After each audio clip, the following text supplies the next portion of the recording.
hari ini saya rindu untuk berbicara yang mungkin hal yang ya orang mungkin bosan mendengar ya. Tapi kita akan sama-sama bahas Bapak Ibu. Hari ini saya akan berbicara tentang bagaimana kita menang atas pergumulan.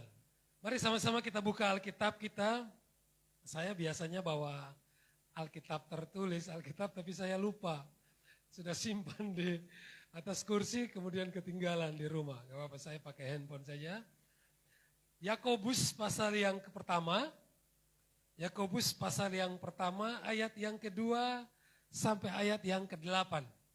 Ya, kita selesaikan saja sampai ayat yang ke-8 perikop ini. Sekali lagi, Yakobus pasal yang kedua, pasal yang pertama maksud saya ayat yang kedua sampai ayat yang ke-8. Nanti saya bacakan ayat yang kedua, Bapak Ibu ayat yang ketiga, lalu ayat yang ke-8 kita baca bersama-sama. Yakobus pasal yang pertama ayat yang kedua, iman dan hikmat. Saudara-saudaraku, anggaplah sebagai suatu kebahagiaan apabila kamu jatuh ke dalam berbagai-bagai pencobaan.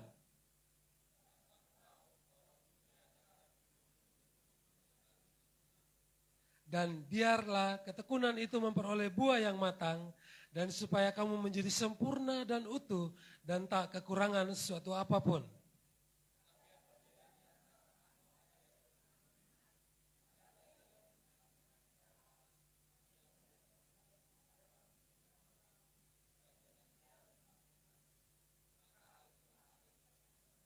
Hendaklah ia memintanya dalam iman dan sama sekali jangan bimbang, sebab orang yang bimbang sama dengan gelombang laut yang diombang-ombingkan kian kemari oleh angin.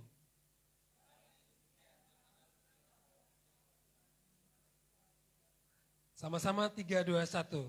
Sebab orang yang mendua hati tidak akan tenang dalam hidupnya. Puji Tuhan. Ya, sekali lagi terima kasih untuk dukungan doa dari Bapak Ibu saudara-saudara sekalian. Saya dan istri akhirnya kami dapat anak yang kedua dan anak yang perempuan, sudah lengkap satu pasang. Jadi ya saya sangat bahagia sekali hari ini. Walaupun sempat tegang kemarin ya, bahkan saya sampai hampir pingsan karena saya lihat istri saya kesakitan Bapak Ibu. Ya, walaupun cuma 1 jam. Tapi saya melihat penderitaan yang luar biasa dari seorang ibu. Ya. Dia merintih kesakitan luar biasa. Saya pikir setelah sudah keluar anaknya sudah selesai. Minta maaf gak apa-apa ya, saya cerita ya. Karena Bapak Ibu juga di sini yang sudah pernah melahirkan, jadi ada sobekan, jadi harus dijahit lagi. Jadi dokternya bius, mungkin biusnya bekerjanya kurang baik. Karena suntiknya di kaki, jadi masih terasa sakit sekali. Jadi dia nangis, dia pegang saya kencang-kencang. Di saat itu saya mual mungkin karena terlalu tegang dan saya mau muntah, lalu saya lari ke WC, saya minta maaf saya muntah Bapak Ibu, jadi karena hampir pingsan gitu. Karena saya melihat dia merasakan penderitaan yang luar biasa. Lalu susternya bilang, wah kayaknya harus tambah 1, saya bilang cukup. Ya, saya kasihan lihat dia. Ya, tapi kami bahagia luar biasa. Ya, saya cerita sedikit, istri saya itu orangnya gimana ya? Dia orang yang taat perpuluhan Bapak Ibu. Gak apa-apa, ini bukan sombong tapi saya cerita. Ya. Bahkan kadang-kadang saya yang hamba Tuhan saya protes ke dia gitu. Karena hitungan perpuluhannya dia tuh gak meleset, bahkan lebih yang dia kasih. Ya. Kami punya usaha, lalu dia punya gaji juga tetap tiap bulan. Saya tanya baik-baik, kamu kasih perpuluhan ini kok banyak sekali. Karena perhitungannya semua yang didapat ya dia bagi itu 10%. Lalu saya tanya, modal usaha kan ada di situ, ya kan, kalau misalnya hari ini, minggu ini misalnya, ini contoh kami dapat misalnya, 1 minggu kami dapat sekitar 8 juta gitu. 8 juta itu kan pemasukan, berarti modalnya kurang lebih 4 sampai 5 juta lah, ya kan. Perpuluhan dikasih dari keuntungan. Saya bilang, keluarkan dulu keuntungannya, baru kamu potong 10%. Nah, iya, tapi kok banyak sekali saya rasanya gitu, ya. Jadi saya bilang, maksudnya dia kasih, dia rutin sekali. Saya yang hamba Tuhan yang kadang-kadang bolong-bolong. Tapi saya lihat doa dia itu selalu dijawab sama Tuhan. apapun yang dia minta, ya, ini bukan sombong, tapi apapun yang dia minta Tuhan kasih tepat pada waktunya. Kami tentu berdoa, kami rindu, ya. Orang selalu bilang kalau orang Kupang tuh kalau sudah punya anak satu, ayo tambah lagi gitu. Karena buat orang Kupang banyak anak bayar berkat gitu, ya. Tapi kerjanya susah, ya, kasih makan susah. Kalau orang Kupang ya punya anak pertama titip sama nenek, anak kedua titip ke om. Saya lihat kok gampang sekali ya, saya pikir, ya. Buat kita ya, saya tinggal lama di Bandung jadi punya anak banyak tuh, aduh kerja keras, ya. Bahkan sekarang saat ini murid-murid saya itu bahkan mereka banyak yang tidak pengen punya anak, ya. Apa istilahnya? Child free, ya. Sekarang tuh lagi booming sekali, ya. Nggak mau punya anak, ya. Hidup berdua, tinggal di apartemen, lalu liburan ke luar negeri kemana-mana kayaknya enak, ya. Buat mereka itu menikmati sekali. Jadi buat apa punya anak? Susah rawatnya, sekolahnya, kasih makannya. Ya, jadi yang belum menikah ini jangan teracuni oleh ucapan saya ya. Ya, susah loh Bapak Ibu. Ya, jangan pikir berkeluarga itu gampang. Oh, tidak seperti itu. Ya. Awal pacaran tuh indah ya, madu setiap hari. Nanti kalau sudah setahun, 2 tahun, 3 tahun, apalagi anak rawat sendiri, waduh, ya harus bangun pagi, harus rawat anak dan sebagainya. Tanya kiri kanan yang sudah menikah, Bapak Ibu. Ya, jadi kami selalu berdoa. Ya, istri saya bilang, yuk kita punya anak tahun ini, oke? Ya, permintaan itu diokekan oleh saya dan sebulan kemudian dia hamil, Bapak Ibu. Jadi kami berdoa. Ya, jadi semua terprogram dengan baik, tapi tentu programnya dari kita, kan Tuhan yang kasih. Kita nggak memaksa Tuhan, tapi Tuhan selalu kasih tepat pada waktunya. Ya, saat ini pun dia bekerja, saya pikir kamu capek nggak? Ya, karena kerja di hotel tuh waktunya nggak menentu Bapak Ibu, nggak 8 jam tuh omong kosong, ya, kadang sampai 12 jam, 14 jam. Saya pikir, wah kamu kerja 14 jam, itu sehari berarti kerja untuk 2 hari. Kan patokan dari dinas itu kan 8 jam kan, tapi kadang-kadang bisa lebih. Pulang kerja saya tanya, kamu capek enggak? Enggak, karena saya kerja sesuai hobi saya. Saya bilang, wah luar biasa. Ya, saya enggak tahu entah dia ngomong jujur atau enggak, tapi saya pasti dia capek juga, tapi dia senang apa yang dia lakukan. Bapak Ibu, yang ingin saya sharingkan bagi kita pagi hari ini adalah tentu kita semua mengalami pergumulan. Kami sekeluarga juga pergumulan, ya. Di Bandung waktu kami memutuskan untuk menikah, kami belum punya apa-apa, Bapak Ibu. Rumah enggak punya, ya. Kami ngontrak, ya. Tahun pertama kami sewa apartemen cukup mahal, jadi cuma setahun saja. Indah, cari rumah petak, rumah yang mungkin 2 kamar, 1 ruang tamu, cukuplah di Kota Bandung. Karena biayanya mahal, sekarang itu sudah sangat mahal sekali. Punya gaji mungkin 8 juta juga mungkin kurang kalau tinggal di Jakarta, di Bandung. Ya, harus biaya air, listrik, biaya kesehatan, nah biaya lain-lain itu semuanya uang Bapak Ibu. Ya, bisa habis 5 juta, 6 juta 1 bulan itu kalau kita tinggal di Jakarta. Kupang ini enak loh Bapak Ibu. Bangun pagi buka pintu, aduh udaranya segar sekali. Ya, wah di Jakarta bangun jam 8 buka pintu, lihat sudah gelap. Bukan karena masih malam, tapi sudah tertutup asap semua, ya polusi semua. Kita bersyukur di sini. Air di sini nggak beli, masih bisa masak air sumur, air tangki. Di Bandung tidak bisa Bapak Ibu. Bahkan mungkin air mandi saja kita harus beli, air cuci pun harus beli. Karena airnya sudah karatan semua, ya airnya sudah sangat kotor. Jadi Bapak Ibu, kami bergumul, tentu kami bergumul, tapi Tuhan selalu menjawab doa-doa kami. Tidak tepat waktu, ya mungkin Tuhan tunda. Kami pacaran 7 tahun, Bapak Ibu, ya. Jadi yang kalau pacaran 1 tahun, 2 tahun putus bunuh diri, aduh kasihan sekali. Ya, kami pacaran 7 tahun, ya. Jadi ceritanya saya ketemu istri saya di sekolah, saya guru, Bapak Ibu. Waktu masuk mengajar di kelas seperti ini, lalu pandangan pertama, tapi tentu sebagai guru dan murid. Lalu saya lihat dia sosok yang dewasa, sosok yang mungkin jaga image juga karena guru agama yang masuk kelas. Tapi pembawaannya baik, ya pembawaannya dewasa, dia tidak suka ribut dan sebagainya. Lalu kenalan waktu kelas 10 SMA. Saya mengajar tentu, lalu kenalan, kami dekat tapi sebagai teman. Lalu bersahabat dengan beberapa orang, lalu kemana-mana bersama-sama, tapi tidak pernah berdua, Bapak Ibu. Tidak pernah berdua. Saya berani sumpah. Ya, karena tidak boleh, apalagi saya guru agama. Gitu. Dan sekolah selalu ultimatum, tidak boleh pacaran guru dan murid. Kalau pacaran salah satu harus dikeluarkan. Gitu. Jadi pergi kemana-mana, mau nonton, ke bioskop pun, saya jemput ke rumah, Bapak Ibu. Tidak pernah ketemu di jalan. Saya datang ke rumah, saya izin orang tuanya, Om, Tante, kami mau pergi. Berdua, bertiga, berempat. Oke. Sebelum jam 10 sudah di rumah. Siap. Ya. Dan itu yang saya lakukan. 7 tahun. Ya. Lalu setelah dia lulus SMA, masuk kuliah, baru kami komitmen untuk pacaran. Jadi waktu kelas 3 SMA, gak apa-apa ya, ini intermezzo sedikit ya.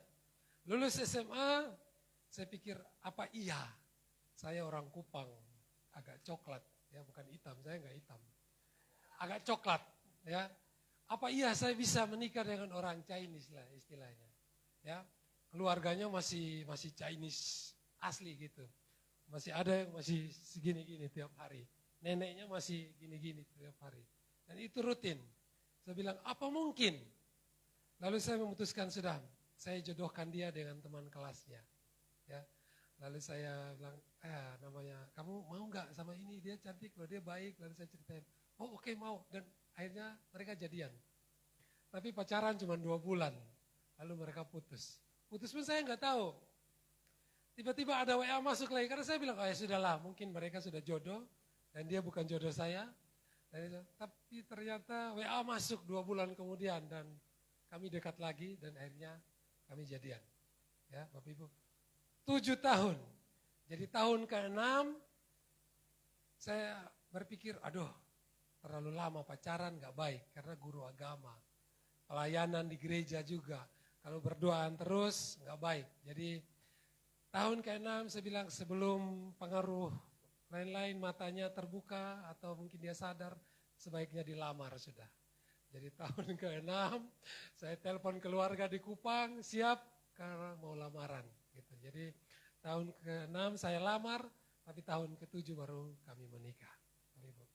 Ya, tentu pergumulan saya datang tahun ke-7 saya datang ke orang tua saya bilang kamu kasih tahu papi mami ya saya mau datang ke rumah. Om Tante, selama ini saya datang, saya selalu duduk di teras, Bapak Ibu. Jadi kalau saya cerita lagi panjang, ya.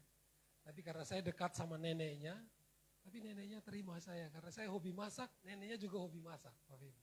Jadi kami nyambung, ya. Lalu Om Tante duduk di depan, lalu saya datang, saya bilang, ya ada apa? Oh bapaknya cukup tegas, lalu saya bilang, Om Tante, tapi saya udah basah, Bapak Ibu, udah keringatan. Ya.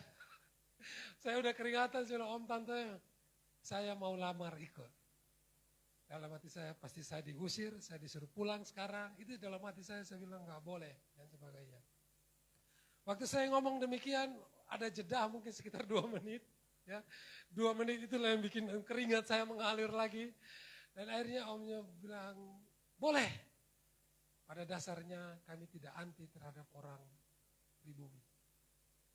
Saya mengizinkan, karena mungkin Tuhan sudah menggariskan bahwa jodohnya Ike adalah orang Kupang, orang Indonesia, dan saya merestui kalian. Saya dalam hati, segampang itukah Tuhan? Segampang itukah Tuhan? Saya bergumul 7 tahun loh, hanya butuh 1 menit untuk mendengarkan jawaban Tuhan.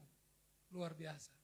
Saya mau katakan kepada Bapak Ibu, untuk menjawab doa-doa kita, seperti hanya membalikan telapak tangan. Dan itu yang Tuhan lakukan, Bapak Ibu. Itu yang mau saya sharingkan kepada kita. Bagaimana kita menang atas pergumulan. Di situ dikatakan, sebab kamu tahu bahwa, ayat yang kedua, saudara-saudaraku anggaplah sebagai suatu kebahagiaan apabila kamu jatuh ke dalam berbagai-bagai pencobaan. Slide nextnya, Bapak Ibu, Hari-hari ini inilah yang kita takutkan, kekecewaan, kekhawatiran, ya, kegagalan, ketakutan dan sebagainya. Hari-hari inilah yang menghantui kehidupan kita. Ya enggak sih? Mau menikah takut, aduh uang dari mana? Kami nabung, kami nggak pernah minta orang tua. Ya. Waktu saya telepon lamaran datang ya, saya bilang 4 orang aja cukup, yang datang 12 orang Bapak Ibu, bayangkan. Dari Kupang ke Jakarta waktu itu tiket 2.800.000. Pergi saja, belum pulangnya. 12 orang yang datang, ya baru tiket, belum penginapan, belum makan. Ke Bandung itu nggak langsung ke Bandung, turun di Jakarta dulu, baru perjalanan lagi, jadi biayanya luar biasa. Itu baru lamaran, belum nikahnya. Kami nabung Bapak Ibu, ya 7 tahun kami nabung. Jadi dia nabung, saya nabung, kami beli cincin sendiri, cari IO sendiri, bayar hotel sendiri, semuanya kami bayar sendiri. Kami tidak minta orang tua. Dan itu yang membuat mereka senang sekali. Waktu kami undang mereka semua datang, keluarga dari Batam, dari Surabaya, sampai papanya terkaget-kaget. Loh dia kan nikah sama orang pribumi, kok kalian senang datang? Gak tahu juga, Tuhan suruh mereka datang. Jadi ya kami dapat banyak waktu tepai. Kalau orang Chinese pasti tahu. Ya, waktu tepai itu kan sebelumnya kakaknya sudah pernah menikah. Jadi kakaknya itu marah sekali. Waktu saya nikah kok kalian nggak datang? Kok dia nikah kalian datang? Dia itu maksudnya saya gitu. Karena kakaknya agak kurang suka waktu itu. Jadi waktu tepai kakaknya nggak masuk sama sekali ke dalam ruangan. Dia lihat kok semuanya masuk, bawa, wah Bapak Ibu. Itu luar biasa jawaban Tuhan. Ya. 7 tahun, Bapak Ibu, 7 tahun. Hanya untuk menikah saja waktu itu, Bapak Ibu. Berapa tahun Bapak Ibu bergumul hari-hari ini. Kalau mungkin Ibu Ida pasti berdoa sekian lama untuk anaknya. Tentu orang tua pasti mau yang terbaik. Dan itu bukan waktu yang singkat. Waktu anak itu lahir mungkin pasti sudah didoakan. Waktu kasih nama juga sudah ada harapan di dalamnya. Ya kan? Saya waktu itu dikasih nama Kristanto. Saya tanya, Mama kenapa kasih nama Kristanto? Karena Mama mimpi suatu saat kamu tinggal di Jawa. Dan itu kejadian loh Bapak. Itu harapannya. Sampai di Jawa orang panggil saya Masto, karena Kristanto. Waktu baca nama Kristanto berdiri, loh kok hitam gitu ya kan. Ya kan? Karena namanya orang Jawa, jadi tiap hari dipanggil Masto, Masto. Ya, gitu kan. Jadi tentu itu doa dan harapan. Ya, tentu kita ingat kisah-kisah dalam Alkitab. Jadi Bapak Ibu, ada banyak ketakutan yang kita alami hari-hari ini. Saya mau katakan bahwa semua hal di dunia ini mengandung resiko, Bapak Ibu. Semua hal di dunia ini mengandung resiko. Makan resiko enggak? Resiko. Makan terlalu banyak? Ya kan? Makan terlalu sedikit juga asam lambung. Ya. Makan yang manis-manis, yang berminyak-minyak, sakit juga. Ya. Tidur ada resiko enggak? Resiko. Tidur terus kalau enggak bangun, resiko juga kan? Senyum ada resiko enggak? Ada, coba senyum sendiri-sendiri coba. Jalan coba.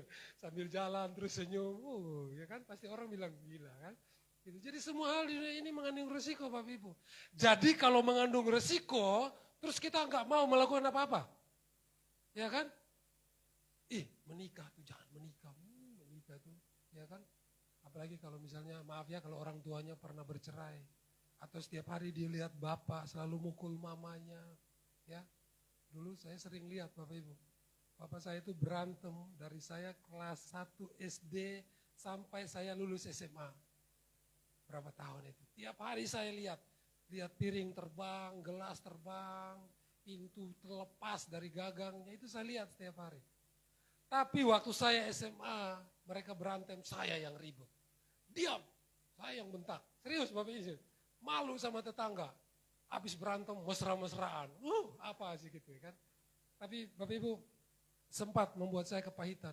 Aduh menikah. Mungkin itu juga yang akhirnya membuat saya terlambat menikah. Saya menikah usia 38 tahun, 39.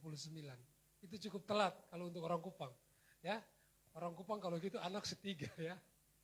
Gitu. Jadi saya mengalami pemulihan. Ya, saya pikir kalau misalnya itu resiko terus saya nggak melakukannya, waduh sia-sialah hidup saya. Dan itu yang dimau oleh iblis.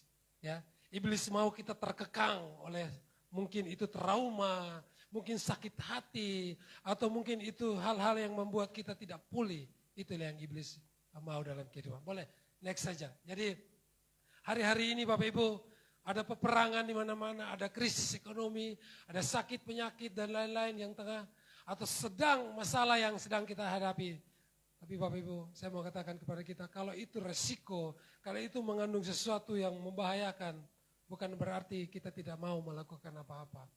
Masalah tetap ada di dalam kehidupan kita. Bapak Ibu coba lihat tokoh-tokoh dalam Alkitab, siapa yang tidak pernah mengalami yang namanya masalah. Ya.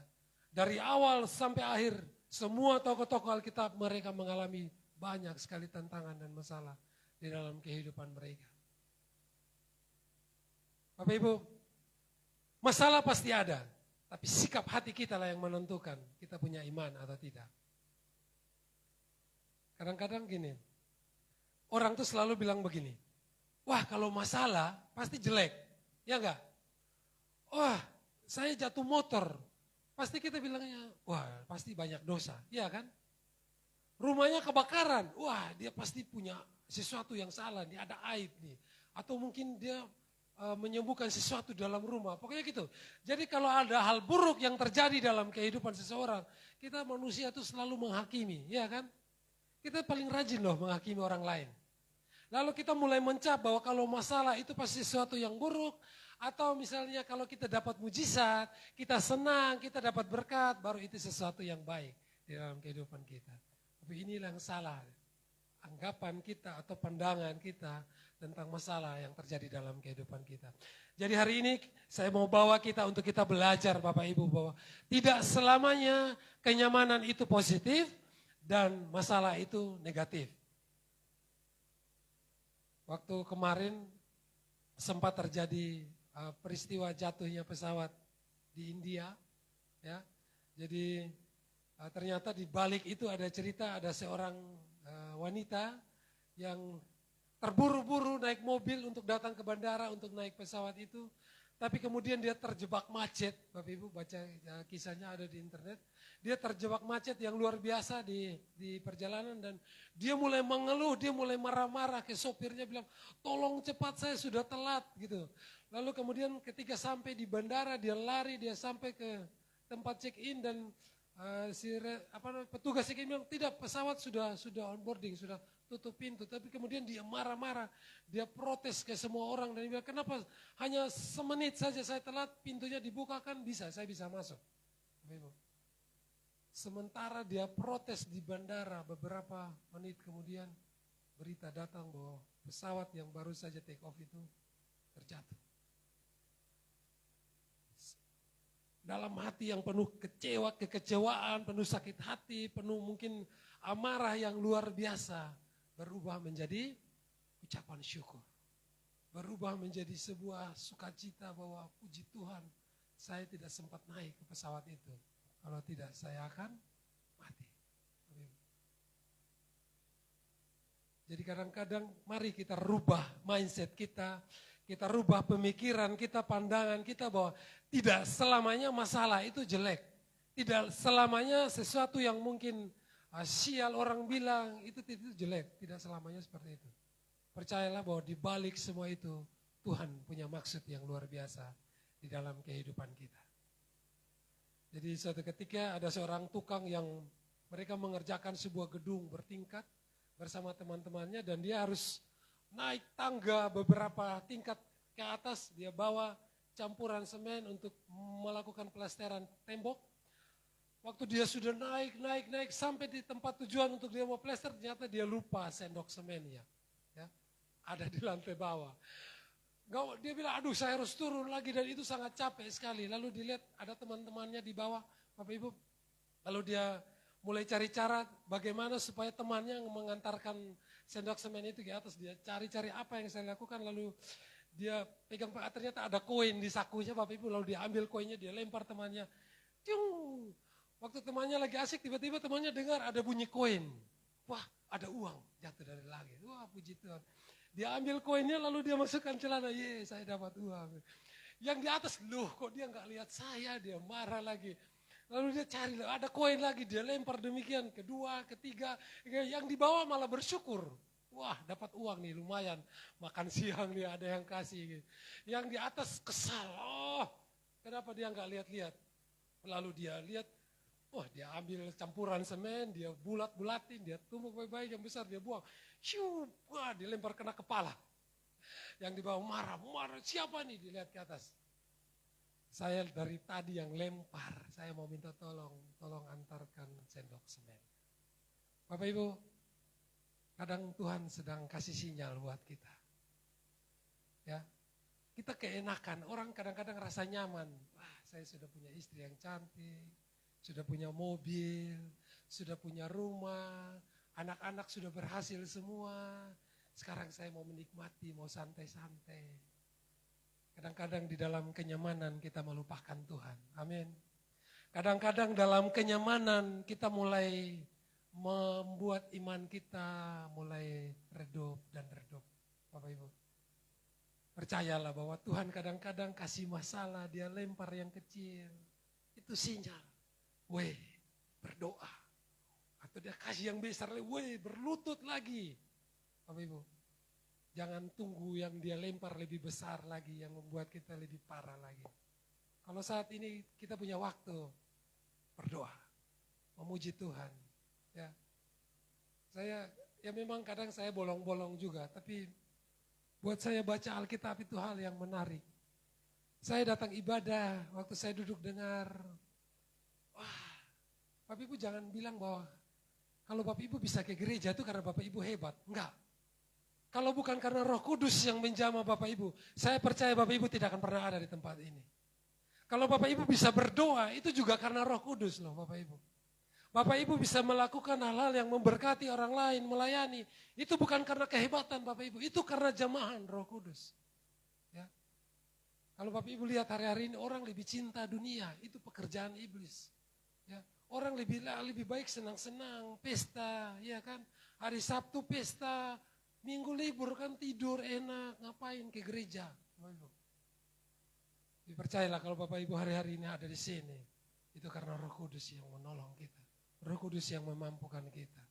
Jadi Alkitab selalu mengingatkan kita, warning selalu ada dari atas. Janganlah menjauhkan dirimu dari pertemuan ibadah. Selalu berdoa. Loh kita bangga loh Bapak Ibu. Kita satu-satunya agama yang kalau panggil Tuhan itu apa? Bapa.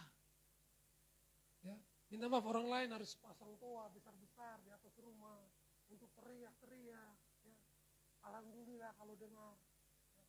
Orang lain harus kumpul poin, ya, berbuat baik. Saya waktu mengajar, saya senang ajak murid-murid saya untuk studi banding ke agama-agama lain. Ya. Saya sering sekali. Kami ke Lembang, pernah tahu Vihara Lembang ya.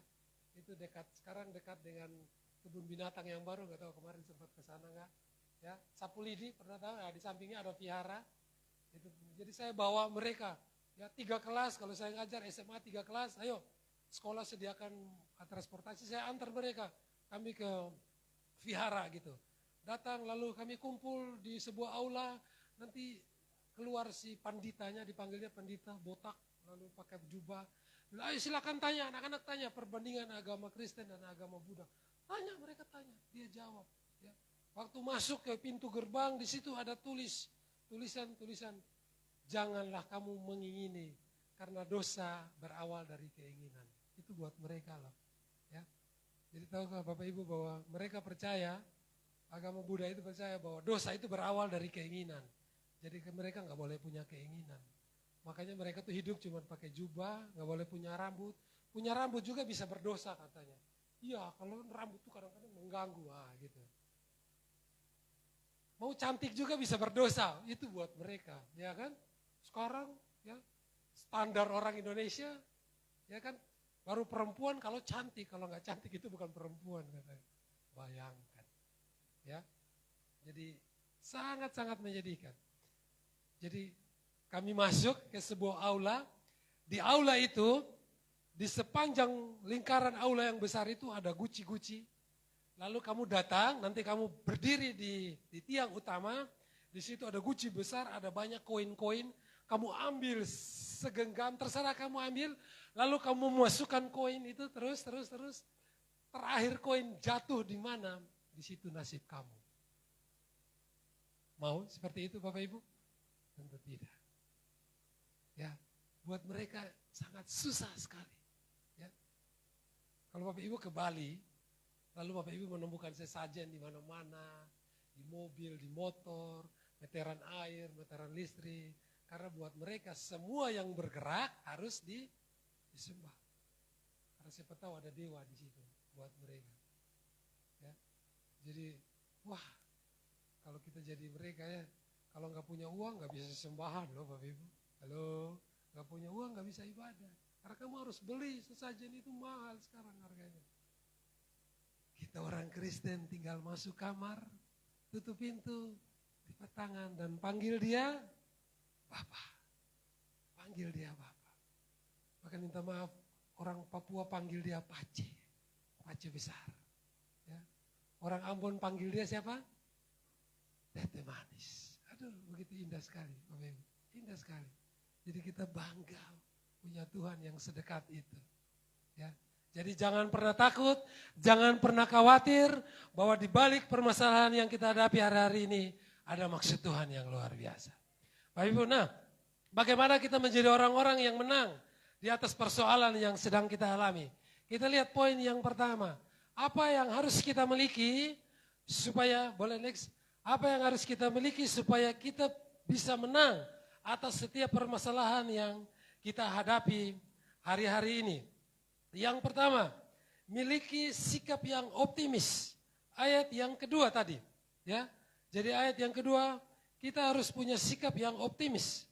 Semua orang pasti mengalami yang namanya masalah dan pergumulan. Tidak ada yang luput selama kita masih ada di dunia ini. Bapak Ibu, waktu baca berita peperangan antara Israel dan Iran hari-hari ini, Bapak Ibu tahu nggak? Syarat untuk terjadinya perang dunia ketiga atau Gog dan Magog itu tinggal satu lagi. Apa itu? Kalau Rusia turun tangan. Ya, sekutunya Rusia itu ada Cina, ada Korea Utara, ada Iran.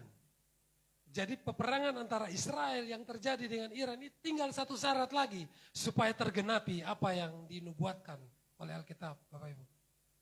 Tinggal tunggu satu saja. Kalau Rusia turun tangan membela Iran, maka perang dunia ketiga dan terjadi. Itulah Gog dan Magog, Bapak Ibu. Kita sedang berada di ujung daripada zaman itu. Kita tidak bisa santai-santai. Kalau kita jadi orang Kristen, wah saya menikmati hidup. Siap-siap. Bapak Ibu. Minggu lalu dengar khotbah Ibu Lucy, saya bilang, hari-hari ini yang dikhotbahkan pendeta-pendeta ya demikian. Wake up, ayo bangun, ayo semangat, baca firman Tuhan. Saat teduh, pujian penyembahan. Kalau kita tidak dekat dengan Tuhan, Bapak Ibu, kita nggak akan mengerti tanda-tanda zaman itu. Kita nggak akan mengerti. Orang bilang enggak, sekarang enak, aku lihat usaha saya lagi berhasil kok. Ya, lihat anak-anak saya bahagia, lihat saya punya ini, punya itu. Oh, Bapak Ibu. Mereka akan tertinggal dan kita akan terangkat bersama-sama dengan dia. Bapak Ibu. Jadi ini yang harus kita pelajari.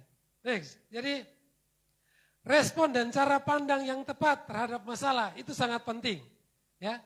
Jadi ingat, orang yang punya sikap optimis ketika dia lihat masalah, wah gak apa-apa kok, cuman kebakaran rumah. Ya saya ngomong karena saya gak pernah ngalamin, Bapak Ibu. Bayangkan kalau saya di posisi orang yang pernah mengalami, tentu itu berat. Tapi percaya, Tuhan punya rencana yang besar. Ya. Saya cerita, saya kuliah di STT Karisma. Di saat kuliah itu saya praktek di Kelapa Gading, itulah yang ketemu dengan Pak Dedi dan keluarga di situ. Pak Billy waktu itu masih kecil jadi nggak ingat juga. Ya, jadi saya kuliah di Karisma. Karisma itu dulu dari Tasik. Ya, Tasik itu kota yang cukup radikal, Bapak Ibu. Jadi gereja nggak boleh banyak di sini, nggak boleh mencolok, nggak boleh pasang salib kelihatan dari jalan tuh nggak boleh sama sekali. Ya, jadi gereja di sana kebanyakan semuanya pakai peredam seperti ini, nggak boleh kedengaran di luar. Ya, jadi ceritanya kampus itu dibakar, Bapak Ibu, gereja dibakar semua, dibakarnya sama orang sana yang asalnya dari Kupang. Halo, jadi mereka rekrut dari Kupang, disekolahkan di sana, di pesantren-pesantren, di sekolah-sekolah, dan mereka diperlengkapi, didoktrin sebagainya, dan mereka yang bakar. Ya, bisa bayangkan. Dibakar semua, gereja, gedung, kampusnya dibakar. Anak-anaknya ketakutan semua, pendeta takut semua. Lalu polisi menangkap mereka yang membakar itu, dibasuhkan ke dalam penjara. Di penjara nggak ada yang lihat, malah jemaat yang datang bawa makanan, bawa pakaian. Setiap hari Bapak Ibu, orang-orang yang bakar ini kulihat, loh kok seperti ini.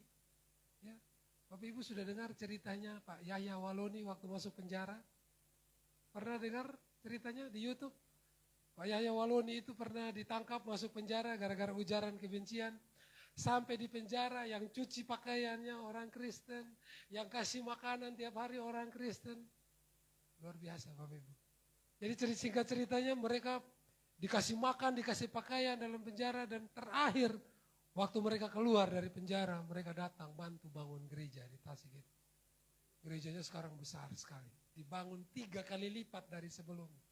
Ya, itu luar biasa, Bapak. Jadi berat memang masalah yang kita hadapi, tapi percayalah, ya. Jadi respon dan cara pandang yang tepat terhadap masalah itu menentukan kita optimis atau tidak, Bapak Ibu. Ya, itu yang pertama tadi. Ya, 12 orang pengintai ketika mereka diutus, ya ada 12 orang. Yang 10-nya ketika lihat, penjaganya besar-besar yang menjaga kota Kanaan. Wah, kita tidak mungkin mengalahkan mereka. Wah, kita tidak bisa masuk ke kota itu.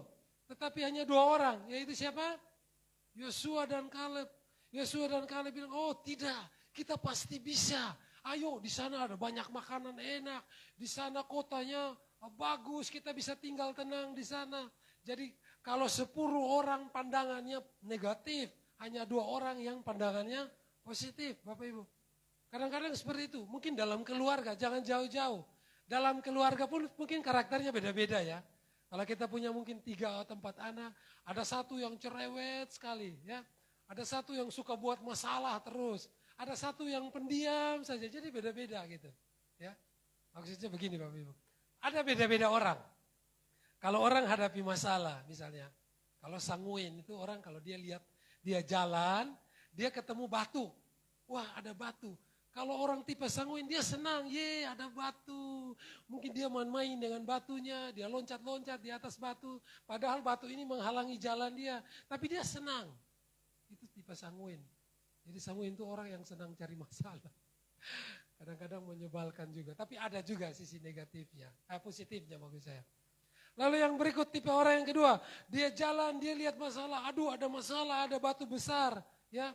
Dia tipe orang yang mungkin melankolik, dia mulai merenung, aduh nasib saya kok sial sekali, aduh kenapa saya selalu ditimpa masalah, aduh bagaimana saya bisa jalan, bisa makan, bisa hidup, dia mengeluh, dia mulai protes, dan dia mulai menyalahkan orang lain. Atau tipe orang yang ketiga, ya dia kolerik orangnya, ya orangnya kolerik, tipe pemimpin, tipe pengatur, tipe manajer yang baik. Dia datang, dia jalan, dia ketemu, ada masalah, ada batu. Dia mulai pikir, wah ada batu, ini caranya bagaimana saya bisa geser batu ini.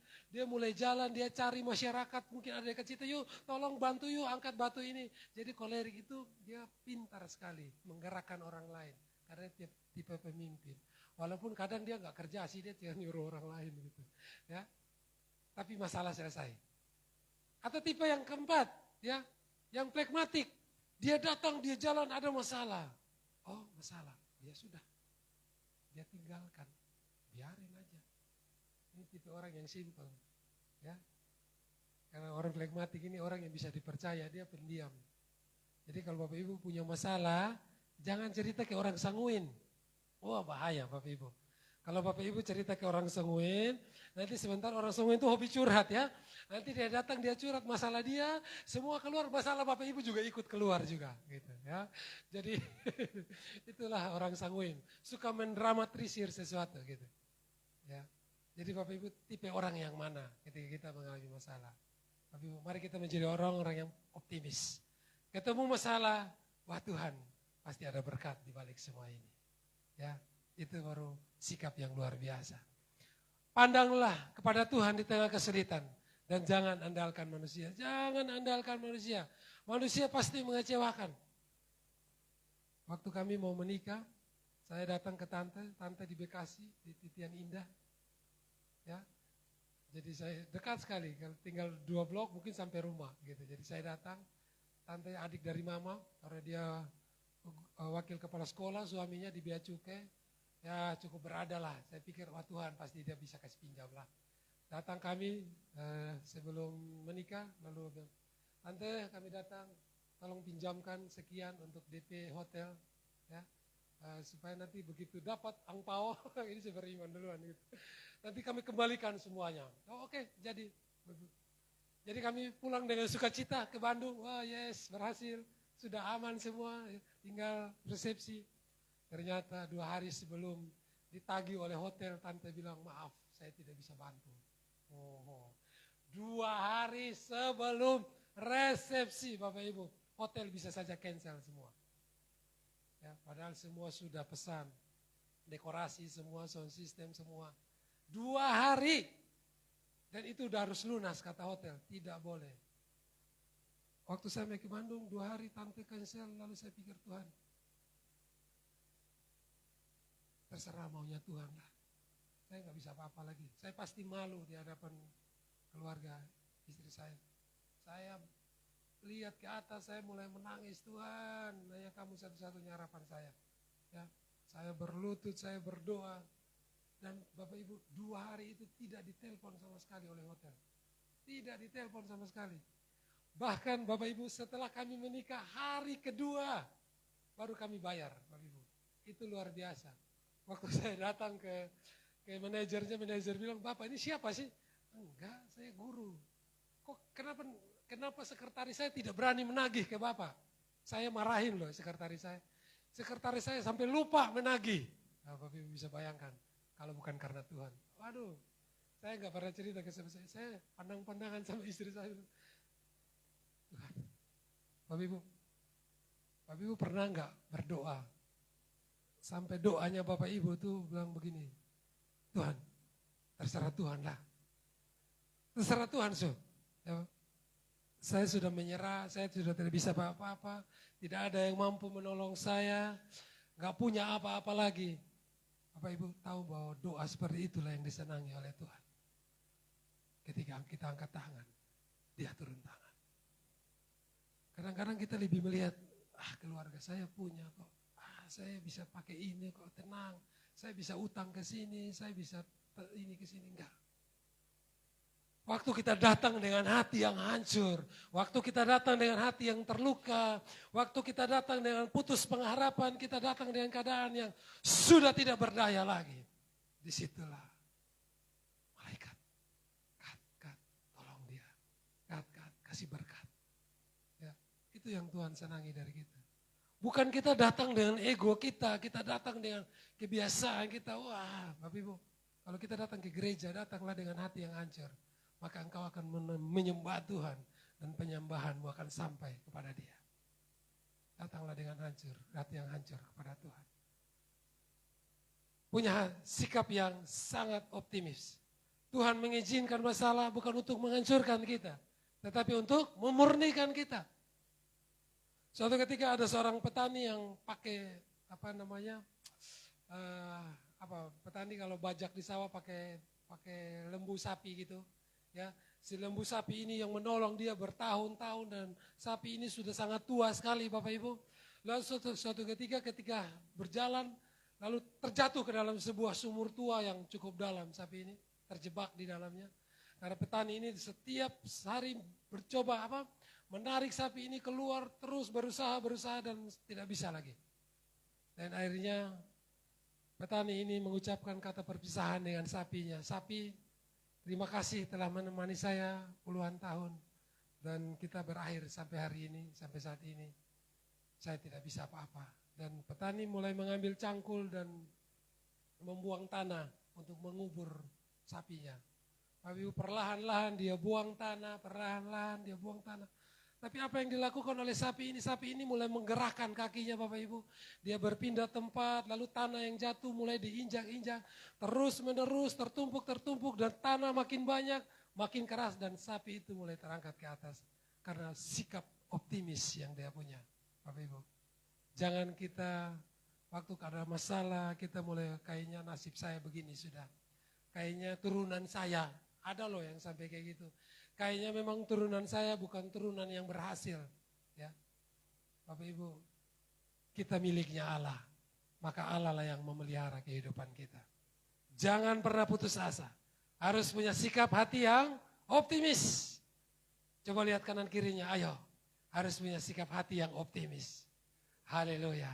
Yang kedua, sikap yang kedua yang harus kita miliki. Supaya kita menjadi orang-orang yang menang. Di dalam pergumulan kita, ayat yang keempat tadi, ya, miliki iman, miliki pikiran yang penuh hikmat atau iman dan hikmat.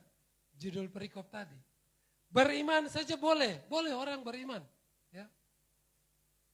Ada seorang bapak-bapak yang tidak sengaja terjatuh ke dalam laut. Dia orang yang takut Tuhan, dia hamba Tuhan yang luar biasa. Lalu ketika dia jatuh dalam laut, dia terdampar di sebuah pulau kecil dan dia mulai berlutut, dia berdoa, dia nyembah Tuhan. Dia berdoa dengan sungguh-sungguh, ya. Dia mulai bahasa roh dan sebagainya. Lalu kebetulan ada nelayan yang lewat dan nelayan itu berusaha menolong dia. Oh tidak, Tuhan pasti menolong saya. Tidak usah, saya tidak butuh manusia karena manusia pasti mengecewakan. Lalu dia berdoa lagi, Lalu ada tim SAR datang, Bapak Ibu jauh-jauh datang untuk tolong dia. Sudah kasih turun tadi bilang, oh tidak usah, nanti Tuhan yang tolong saya. Gampang, Tuhan saya hebat kok. Kamu jangan sok jago, tim SAR. Biar nanti Tuhan yang tolong saya. Ini namanya bodoh Bapak Ibu. Tidak berhikmat. Iman itu butuh hikmat. Kenapa butuh hikmat? Supaya kita mengerti maksud Tuhan yang terjadi dalam kehidupan kita. Hikmat juga membantu kita, menolong kita ketika kita baca firman Tuhan. Saya sering kalau ke gereja tuh siapapun yang khotbah, saya selalu sungguh-sungguh dengarkan Bapak Ibu. Minta maaf saya juga selalu catat. Karena kadang-kadang kok yang dia khotbahkan itu sudah saya baca, kok kayak baru ya. Kok yang dia kasih pengertian ini loh, kok baru buat saya lah. Ya, kadang-kadang hikmat itu seperti itu Bapak Ibu. Kalau kita bilang, tenang, saya punya iman yang besar. Halo Bapak Ibu, jangan kita menutup diri kita dengan kesombongan ego kita. Tapi kita mau buka hati kita. Hikmat berasal dari Tuhan. Dan Tuhanlah yang memberikan hikmat itu kepada kita kalau kita mau memintanya dengan sungguh-sungguh. Jadi sekali lagi saya mau bilang bahwa iman yang sejati ternyata harus diuji. Ya. Karena ada ujian. Ujian itu beda dengan pencobaan. Karena kalau orang nggak ngerti ya, karena nggak punya hikmat. Jadi kalau tiba-tiba dia alami sial, dia mulai salahkan Tuhan. Oh ini dari Tuhan nih. Ya. Tuhan yang cobai saya. Tapi Alkitab bilang cobaan itu dari siapa? Dari setan. Ya. Tuhan tidak pernah mencobai. Yang mencobai kita adalah setan. Yang mencobai kita adalah keinginan kita. Keinginan kita lah yang membuat kita jatuh di dalam dosa. Jadi enggak semua masalah itu atau hal yang kita alami itu hal yang negatif. Jadi sekali lagi saya bilang bahwa ujian beda dengan pencobaan. Ujian itu dari Tuhan. Ya, Tuhan menguji kita. Seperti kalau kita membuat misalnya ada motor ya, pabrik motor atau mobil yang baru dikeluarkan oleh pabrikan itu biasanya diuji dulu, test drive. Bahkan ada mobil tertentu juga yang dicoba ditabrakan ya. Mungkin dengan kecepatan sekian ditabrakan ke tembok atau beton, nanti dilihat kerusakannya, sehebat apa kerusakannya, bisa menimbulkan kematian atau tidak. Jadi harus diuji Bapak Ibu. Nah, kadang-kadang kita manusia tuh pengennya yang enak-enak ya nggak sih? Tidak mau masalah. Ya, saya ngajar sebuah sekolah yang cukup terkenal di kota Bandung. tahun 2000 berapa? 2012 itu uang sekolahnya sudah 3 juta. Itu 2012. Per bulan 3 juta. Itu uang sekolah. Jangan tanya uang masuknya. Wah, itu sudah mahal sekali. Itu sekolah ada aturannya. Kalau guru bikin kegiatan, kalau mau kasih makan anak-anak, itu minimal makanan yang ada label halal, lalu ada izin resminya. Nasi Padang aja nggak boleh loh. Jadi kita nggak bisa sembarangan beli makanan dari luar untuk masuk ke sekolah itu. Sangat dilarang. Ya. Jadi anak-anak nggak boleh dimarahi, anak-anak nggak boleh dikasih PR yang berat-berat, anak-anak nggak boleh kasih tantangan yang berat-berat. Aduh jangan nanti anak saya sakit gitu. Ya, kadang-kadang kita orang tua seperti itu ya. Kalau saya mengajar tuh gini, prinsip saya gini, sebagai guru ajarkan apa yang ingin kamu ujikan. Atau sebaliknya, ujikan apa yang sudah kamu ajarkan. Bapak Ibu coba selidiki. Yang Bapak Ibu alami hari-hari ini ada nggak di Alkitab? Halo? Jadi jangan buru-buru protes dulu. Makanya rajin baca Alkitab. Rajin baca dengar khotbah. Rajin baca memuji Tuhan. Itulah yang memberikan hikmat kepada kita. Jadi kadang-kadang gini, oh Tuhan ini kok bisa terjadi dalam hidup saya? Loh, kan saya sudah ingatkan kamu. Waktu anak-anak saya kasih ujian protes, Pak, Bapak belum pernah ngajar ini kok. Kamu di mana? Lihat teman-teman kamu punya catatannya, ada bukti. Saya sudah pernah mengajar mata pelajaran ini atau bagian ini. Kamu aja yang gak masuk, kamu aja yang sering tidur, kamu aja yang malas berdoa, kamu aja yang malas baca Alkitab. Tapi kadang-kadang kita seperti itu. Ya. Kalau kita alami sesuatu yang kita tidak terima, kurang mengenakan, kita protes. Padahal prinsipnya Bapak Ibu, kadang-kadang seperti itu. Kalau Bapak Ibu sedang mengalami masalah, seperti guru. Kalau ujian, guru itu berdiam diri. Ya kan? Gak ada ujian guru ribut-ribut, guru mengajar lagi. Enggak. Kalau pas ujian sudah saatnya guru berdiam diri. Lalu guru melihat kita sedang mengerjakan ujian itu dengan tekun atau tidak. Mungkin hari-hari ini Bapak Ibu sedang mengalami masalah, bukan berarti Tuhan tidak sanggup menolong engkau, bukan berarti Tuhan tidak peduli, tapi Tuhan sedang melihat. Kamu tekun enggak? Tuhan sedang melihat kamu sungguh-sungguh enggak? Tuhan sedang lihat kamu mengandalkan Tuhan enggak? Atau mungkin kamu nyontek, atau mungkin kamu cari cara yang lain. Tuhan paling benci hal itu. Jadi Bapak Ibu percayalah. Ya, caranya Tuhan itu pasti happy ending. Kalau belum happy berarti belum ending. Jadi kalau hari ini mungkin kita sedang menghadapi hal-hal yang ada orang loh Bapak Ibu. Berdoa mungkin 15 tahun baru punya anak. Ada loh Bapak Ibu. Ya, saya sering jumpa seperti itu. Kadang-kadang kita hamba Tuhan juga kalau datang kita berdoa. Ini ada orang sakit nih. Yuk kita doakan yuk.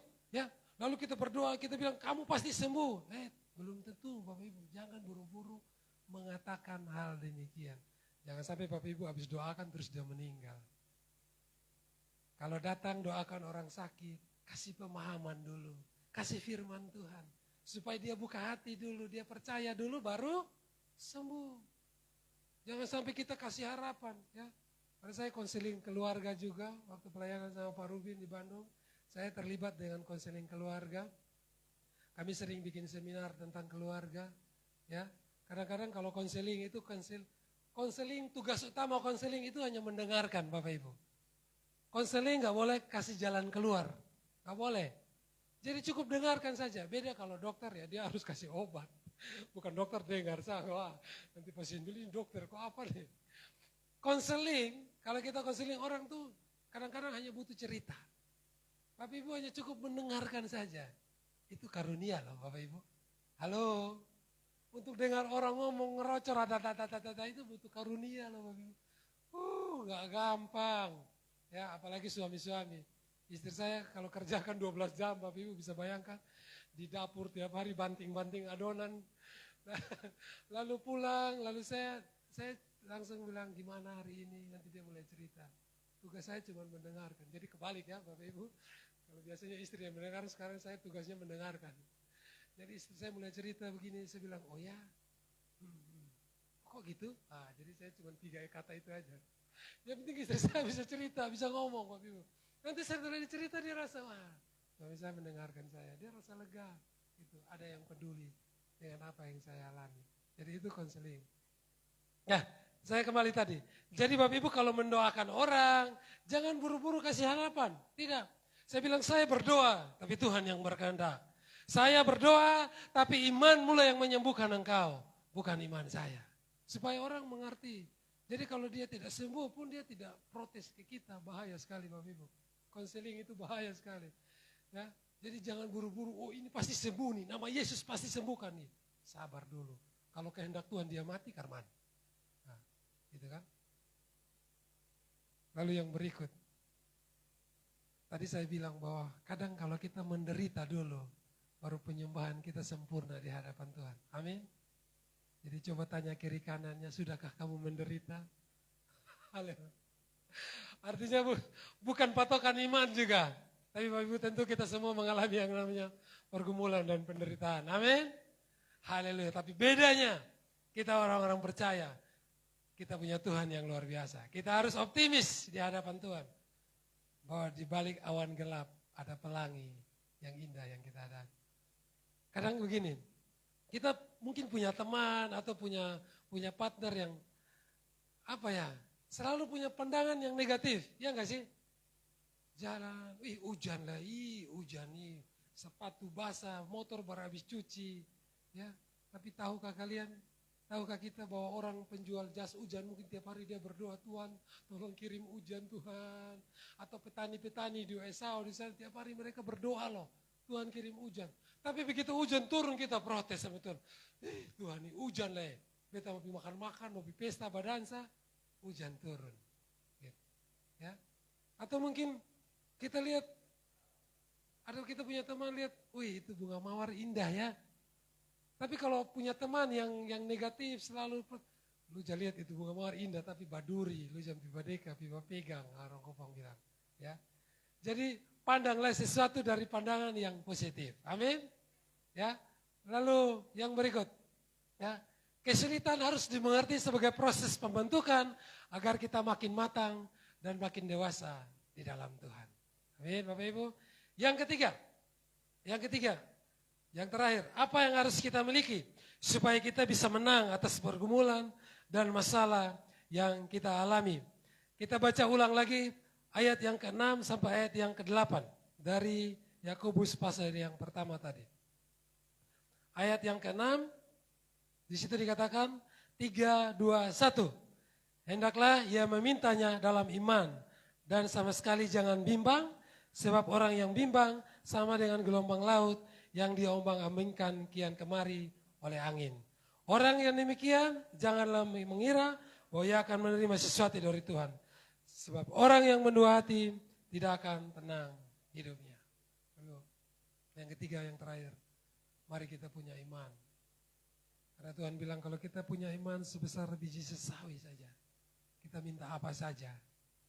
Pasti akan diberikan kepada kita. Bahkan gunung pun bisa pindah.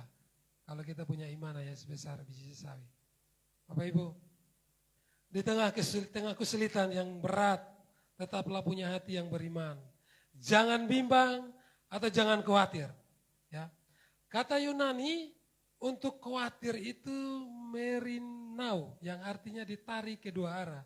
Ditarik kedua arah tuh gini, jadi orang yang bimbang tuh orang yang ikut arus, Bapak Ibu. Ya, tidak jelas pendiriannya. Kadang ke sini, bahkan yang lebih parah dia terjebak di tengah-tengah, Bapak Ibu. Itu yang lebih menyakitkan. Makanya kita bilang jangan suam-suam kuku. Ya, tidak panas, tidak dingin. Karena mereka akan dimuntahkan. Tidak terpakai orang-orang begitu. Jadi kalau punya teman yang orang yang suka pelin-pelan itu justru enak. Ya enggak sih? Janji jam 5, datang jam 9. Aduh, minta orang Kupang. Minta istri saya sambil geleng-geleng kepala lihat orang Kupang nih. Adik saya kan perempuan. Janji, kami janjian jam 7, datang jam 9. Aduh, itu bukan cuma sekali, berkali-kali. Karena mereka nyantai sekali. Oh tenang saja orang Kupang kok gitu. Bapak Ibu, datang ibadah itu 15 menit sebelum mulai. Karena pujian penyembahan. Bapak Ibu kan datang ke gereja bukan untuk menikmati sesuatu dari Tuhan. Halo, memang kotong dapat sesuatu. Tapi tujuan kotong datang ibadah, kotong membawa penyembahan kita untuk Tuhan. Kalau Bapak Ibu datang duduk dengar firman Tuhan, Bapak Ibu gak dapat apa-apa lagi. Gak bawa apa-apa lagi. Tapi Tuhan tidak butuh uangmu. Tuhan tidak butuh persembahanmu. Memang gereja butuh. Tapi Tuhan butuh penyembahanmu. Tuhan butuh angkat tanganmu, ya, bernyanyi bagi Dia. Gak apa-apa, suara falas, tidak apa-apa, menyanyi kencang-kencang supaya yang kanan jangan dengar. Ya, tidak apa-apa. Tuhan lihat, wah dia sungguh-sungguh menyembah. Kadang-kadang orang datang ibadah, ya, kayak Pak Yandi Manobe bilang, sufirman kok belum, ya sudah santai dulu, ya kan. Nanti sufirman berkotong datang. Apa itu? Ya, datang ke gereja, datang sebelum ibadah dimulai, datang masuk dalam hadirat Tuhan, 5 menit menyembah Tuhan. Siap untuk beribadah. Mengundang Tuhan, malaikat ada di tengah-tengah kita. Dan Dia akan memberkati kita. Gitu. Nikmati Tuhan secara totalitas dalam kehidupan kita. Dari awal sampai akhir. Percaya Bapak Ibu, berkat Tuhan melimpah dalam kehidupan kita. Ya. Jadi bimbang atau khawatir itu berasal dari kata yang tadi saya bilang, orang yang terjebak di tengah-tengah, ditarik kedua arah, ya, ditarik oleh keinginan ini, ditarik oleh keinginan itu, ya. Ada laki-laki yang mau menikah, maunya papa ini, maunya ibu ini, akhirnya memutuskan untuk sudah menikah. Ada loh, ya, seperti itu Bapak Ibu, ya. Karena dia bimbang, dia tidak punya prinsip, dia tidak punya ketetapan iman, ketetapan hati untuk memutuskan siapa yang mau dia ikuti. Bapak Ibu, Tuhan mau, Tuhan janji kepada kita. Ya, di situ dikatakan akan Ayub 3 ayat 25, yang kutakutkan itulah yang menimpa aku, yang kucemaskan itulah yang mendatangkan aku.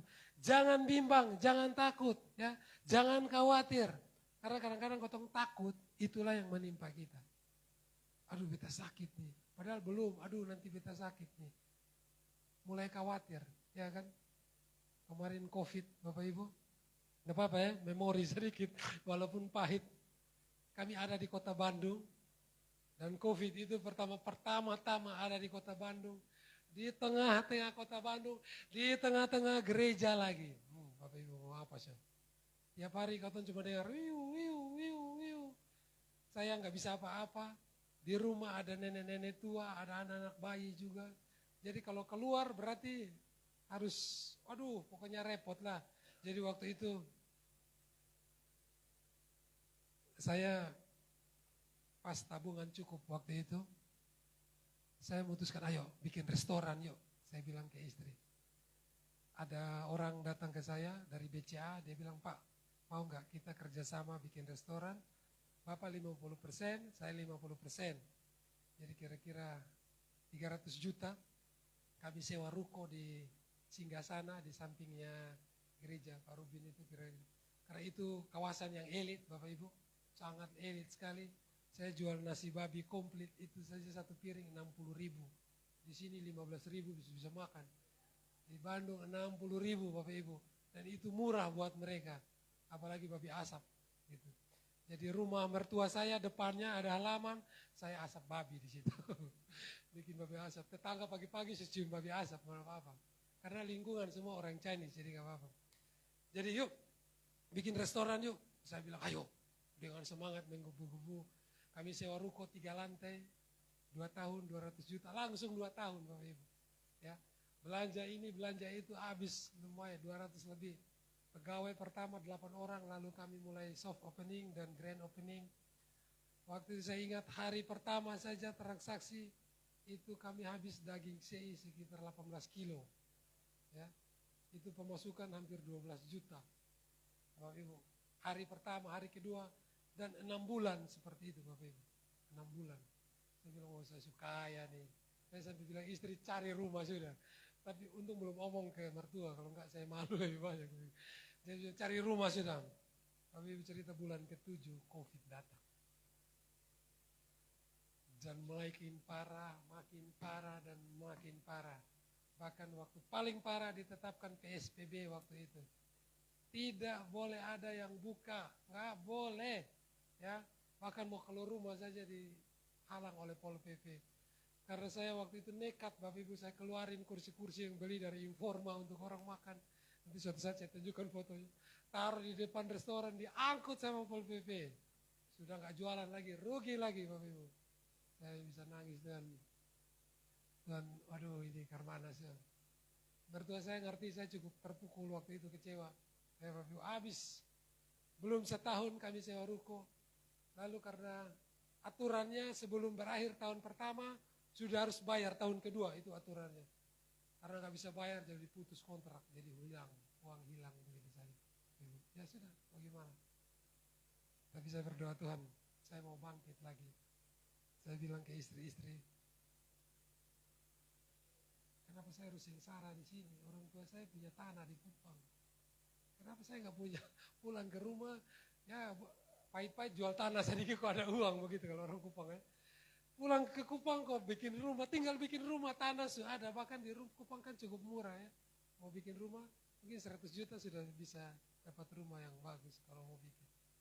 Dan akhirnya hari ini kami ada di sini. Saya bilang, Tuhan, saya mau melayani Tuhan. Saya mau melayani Tuhan, saya mau beriman kepada Tuhan. Kalau saya pernah mengalami kekecewaan, saya pernah mengalami yang namanya putus asa. Mungkin kesulitan yang diizinkan Tuhan untuk mendewasakan kita. Supaya kita lebih bergantung kepada Tuhan. Amin Bapak Ibu. Jadi jangan lihat di bawah terus, kadang-kadang lihat di atas. Mungkin Tuhan ada lempar apa, kalau Tuhan kasih sinyal apa. Kita harus peka terhadap sinyalnya Tuhan. Amin Bapak Ibu.